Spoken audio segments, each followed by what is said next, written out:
Hi guys, welcome back to my channel. So mind how I look right now, I showered a little bit ago and I don't like to brush my hair right after the shower because I feel like it breaks easily. So I'm letting it fully dry before I brush it. Right now it's a little bit damp, but anyways, I'm so excited. Let me tell you guys, I have been wanting to embroider for a very long time, maybe even years ago, but I have never found myself to push myself to get the embroidery machine. Up until maybe a month ago, I went on Facebook Marketplace and bought the Brother PE 600, I believe. I can't remember, but I bought that one used and I was so excited. I got it for $350, which looking back at it now, that was a little pricey for what it was, but it was basically broken. And luckily for me, I let the girl know. She refunded me my money. I returned the embroidery / sewing machine, which honestly I got very lucky because she could have honestly not responded, especially on Facebook Marketplace. I could have easily lost the $350, you know, but I was so lucky. And then fast forward to now, to yesterday actually, I was casually on a Facebook Marketplace and I saw a Brother embroidery machine. This one is just an embroidery machine, so he put it up for $340. I did, what's the word, haggle? It is haggle, right? Basically asked him if he could do $240, which was a jump, right? He basically said no, which honestly I kind of expected, but then later he did message me saying, you know what, $240 is fine. And then I was like, you know what, actually I'll do $200.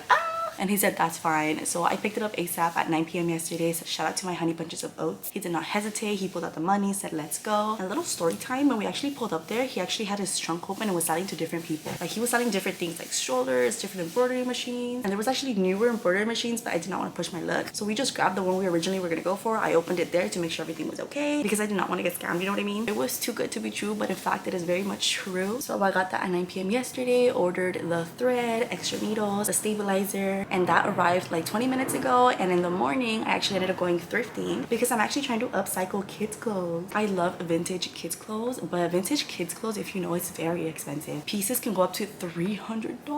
So I'll show you the pieces that I got today at the thrift store. My total was around $17, so I'm super excited. I'm gonna practice right now. I have yet to touch the machine. I already opened it, yes, but I couldn't really mess with it even if I wanted to, just because I had nothing. But right now we're gonna mess with it together. I've been saying together a lot because that's how my 3-year-old says it. She goes, let's do things together. Or she'll go, you and me together. I think it's so cute.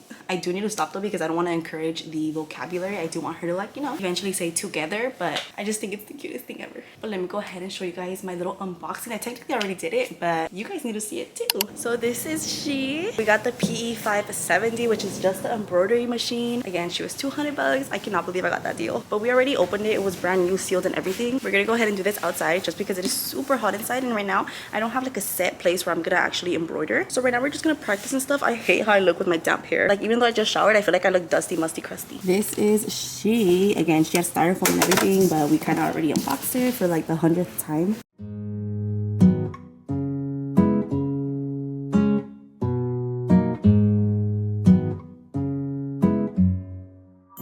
I was too excited about the actual embroidery machine that I forgot that I can't just have it sitting there. Like, I actually have to connect it to an outlet, which but I have no outlet near the table that I was planning to do it on. But for now, while I figure out where I'm gonna put it for now, let me show you guys what I got from the thrift store and what I'm gonna embroider and not embroider. The first thing that I got were these are so cute. These are for my toddler. They're little Nike ones. Not embroidering these. I got this one right here. For sure I'm gonna embroider this. I'm thinking like a little Winnie the Pooh, whatever. For some reason I feel like I'm gonna love this and be able to do this easily, but I know that's just like cocky me speaking because I've heard there's a learning curve to this. Let's cross our fingers that I don't get impatient with this. I'm so excited, so I have to make this work because this is something I've been wanting to do forever. I got this long sleeve, which I'm going to embroider. These are all kids clothes. I got these overalls. These are boy overalls. They are from the brand Pacific Trail. I don't know if I'm gonna embroider these just yet. I also got two little jean jackets. I do have to iron these. And then I got this one because my oldest is into Sonic right now. And coincidentally, I found this one right here. It is the cutest thing ever. And then this one, I don't know if I'm gonna embroider either. I don't think so. This is what it looks like. The last ones that I got are these right here. These are so cute. They're like the the bell bottoms, is that what it's called? I've never done embroidery in my life, but I already have like a vision for these. I'm a little bit nervous, I'm not gonna lie. Let me go ahead and set up the machine, figure out how to thread it and all.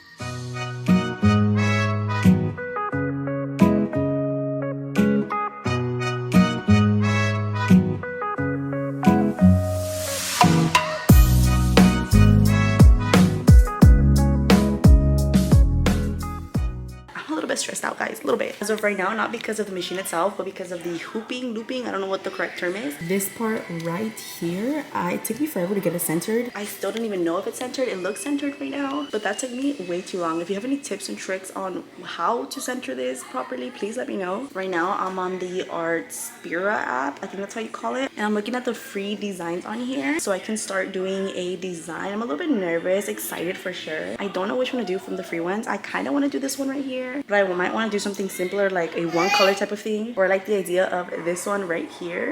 I feel like I just complained about how like confusing this is and how stressed I was. But now that I kind of semi got this down and I watched the whole video, I feel like I got this. No, I don't got this. I haven't even watched how to thread the actual thread. Oh my gosh, I'm crazy. Hold up. Okay, I was getting a little too ahead of myself. Hold up. Hi guys, so it's been 2 days since I last talked to you guys. Where do I even start at? Number one, my hair is damp again. You guys caught me on another hair wash day, but I've been using the machine for 2 days now and I got the hang of okay, wait, hold up, let me reverse. The last time I left you guys, I had thought I had finished the video, the setting up the machine video, and the reason I thought I had was because I don't know what the correct term for these things are, I'm still learning, but I was threading the bobbin, pop-in, the little circle thing. So I had thought I had to choose a color based off what I was going to embroider, if that makes sense. So I think I was choosing like a pink or something like that, but the color didn't matter. That's why I had thought I had finished the video, just because I was choosing a color for the pop-in. But basically I ended up threading the thread. I got the hang of that, and let me tell you guys, when they would say it is a learning curve to learn how to do this, I thought it was like the whole setting up the actual clothes, more specifically with this hoop right here, because this part is a little bit hard, but I thought that was a learning curve of it. No, I kid you not, every single time something goes wrong with the machine, I feel like I break it every single time. Luckily for me, we haven't broken it yet, but I've gone through every single needle that actually came with the box. So I did order some more. Luckily for me, I still have the one left on the machine that's still good, but low-key it is kind of hard. Like I was kind of like, girl, BFFR, like the machine is doing all the work for you, but it's more than that. It's definitely a learning curve. I'm gonna show you guys which one I did earlier, which I got really good, and then following the good one I'm gonna show you guys right now, I did this one right here, and everything was going good. It was going cutesy. I was super excited, especially because the needle hadn't broken on this denim material. Just for me to get it out and realize that I actually sewed the back and the front together, and I had to cut it, and I ended up with a hole on the pants. So that was a bummer. So I'm definitely just gonna cut up the pants and use the material as like a practice sheet. But let me show you guys what I ended up doing that I love for my daughter. Out of the 2 days, this is the only one that has came out good, and that's still questionable just because I feel like I can still, like, you know, get better. This is what it looks like. My oldest actually chose the design, and then I added the E. And I don't know if you guys noticed, this is a sweater that I thrifted. I don't know if I need to get like a different thread to kind of work with this material, because you can see like little white spots left, but it's not bad, to be honest with you. Hi guys, so when I started this video, I had just washed my hair, and today is actually my hair wash day. It's officially been 5 days since I had the embroidery, so today is my hair wash day, hence why my hair looks crazy. And the last time I talked to you guys was 2 days ago. With that being said, I have not touched the embroidery machine at all since the last time I talked to you guys, just because if you guys know, I'm a stay-at-home mommy. I'm clocked in 24/7. My babies need my attention 24/7. And one thing about me is that I try to give my babies all the energy and attention throughout the day. I don't try to like have distractions, especially because I acknowledge that their childhood is only like a short period of time, you know, and I don't want to have any regrets. I don't want to look back at their childhood and be like, damn, I wish I would have played with them more. I wish I would have done this or that. So when they need me, they're getting me, you know what I mean? And I know you're probably thinking, girl, what does being a mommy have to do with embroidering right now? BFFR, like, get to the point. But that is the point. So basically with embroidering, or at least right now, or maybe even forever, the embroidery machine is something I constantly have to be babysitting. I have to like watch it the whole time, and it's one of those things where like, yeah, you can walk away, sure, but also like you might come back to like tangled string, or to an empty, like, what is it called, boppin', but I'm learning the terms, or to a broken needle, you know what I mean? So for me, it's one of those things that I cannot multitask, because I either be a full mom or a full-on embroidery person, you know what I mean? I can't do like half and half attention. So if you have kids, just know that, at least that's what, you know, I'm experiencing right now. It's one of those things where I have to find time to do it, and right now it's that time. So my babies are done eating, playing, and I usually give them like an hour of screen time throughout the day. So they're getting their first 20 minutes right now. So I'm gonna go ahead and do this and show you guys. Let me show you guys what I can get done. These are the pants that I had completely messed up, and I'm just gonna cut a piece from here and like practice embroidery on this bottom piece right here. And this is so satisfying to me. I love this.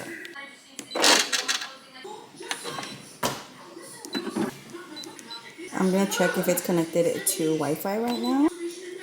The Wi-Fi situation is the only thing I'm having like constant trouble with, because the second I turn it off and then turn it back on, it disconnects. And you can see right here, it's technically it's connected, but it's actually not connected. I constantly find myself having to reset the network, like the internet, every time I turn it on, which I don't know. If you have any tips and tricks, please let me know. That's the only annoying thing I have found as of right now. Okay, I'm gonna show you guys how I do the embroidery. That way, if you guys know about embroidery, you guys can give me tips and tricks. And if you're watching this to see how the machine works for me, then you can see how it can go for you.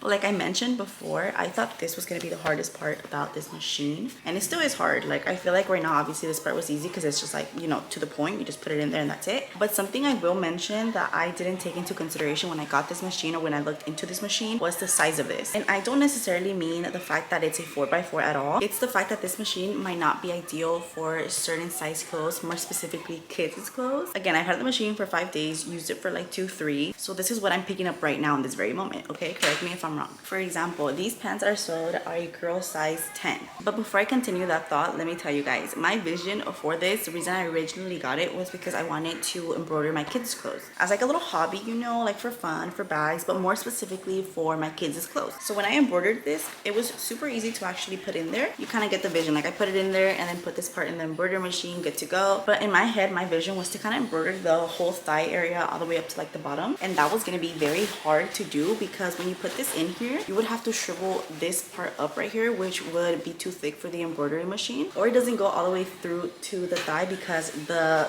pants, kids' pants, is too small. And hopefully the way I'm trying to say this makes sense. I feel like sometimes I just yap and yap and I don't really like put together what I'm gonna say. It just comes out straight from my brain to my mouth, if that makes sense. Like, the thoughts come out as words rather than sentences. But anyways, what was I saying? I forgot already. Oh yeah, but those pants are a size 10 in girls, okay? My youngest is an 18-month-old and my oldest wears 3T to 5T clothes, depending on where it's from. So obviously, like, their little pants and certain little stuff isn't gonna fit on here. So that's something to take into consideration. Hopefully that kind of makes sense. More specifically in like jeans or denim, you know what I mean? Like, obviously shirts and sweaters and like onesies will do the job or whatever. It's so hot today, but anyways, I'm gonna show you guys the app, the Artspira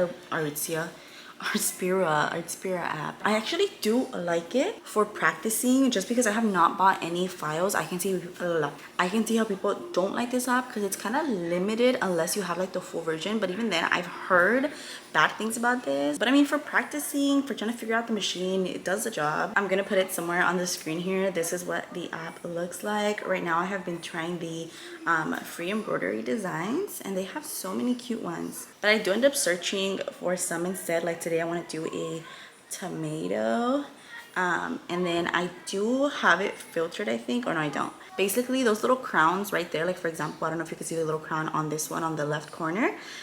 This one you can only use if you have the like full Artspira like app or whatever, which obviously I don't. So I'm gonna click this little red button right here, and then membership type, and then, you know, use the free ones. And I'm gonna do this tomato right here, create. Oh no, first going back, I'm a favorite it. So as you guys can see, it says 4x4 at the top, which is exactly my hoop size.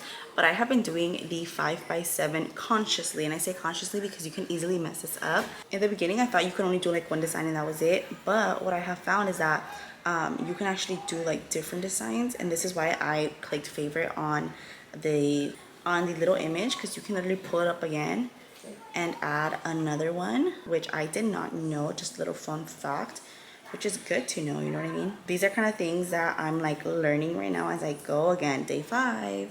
So I'm sure there's still a lot I have to learn. I really wish they had like a copy and paste. I feel like that would be so much easier to do. And the reason I do 5x7 is because it allows the little images to be bigger. If I were to do 4x4, they'd be super like tiny, and if I'm able to do 5x7, they get to be a little bit bigger, but consciously, because once again, you can literally mess it up and have the needle like hit this right here. And you can for sure do it one by one if you wanted to, right? Like, you can definitely just like do one tomato and then move this around and do the other tomato. But because this machine, you can only do one thread, one color, you'd have to go back and repeat the colors over and over and over again. So for the app, I'm gonna click done, save, and then, you know, like label it or whatever, or title it, and then click transfer. Okay, there it is. And then I'm not gonna be using a stabilizer today. It's just because my honey bunches of oats went to work and I left them in the car. and then I just put it right there. And I see people just kind of push this in, but I have found that I have to like push this back and then push it in. Click that one. And then you rotate depending on like how your like clothes or whatever it is. Right now it doesn't matter, so I'm just gonna leave it straight. But let's just say it was pants and it was faced this way, then I would rotate it that way. But because right now it doesn't matter, I'm just gonna leave it like front. And then once again, this thing thinks it's a 5x7. You get what I mean? But obviously that is not 5x7. So I'm gonna go to size and I'm gonna make it a little bit smaller. I've got to change this part to inches. So when I do 5x7, I try to keep it within like 3 inches, like 3.3 most. So 3.3 by 3.3 vibes, if that makes any sense. But let's say I'm fine with that. I'm gonna press OK. Then and for this part, to my understanding, that little plus sign is where the needle is. I move this upwards. Needle area over there, I don't know if you can tell. Like the hoop is moving and the needle is this. I don't know if that makes sense. Hopefully you get what I mean. So we're gonna click embroider. And then right here is the colors you need. So I got the small set of the New Brothers thread because supposedly they are the best quality for the embroidery machine. So we're gonna go ahead and try to find similar colors or these exact colors just because I don't have the full collection. I got the 40 piece of the thread.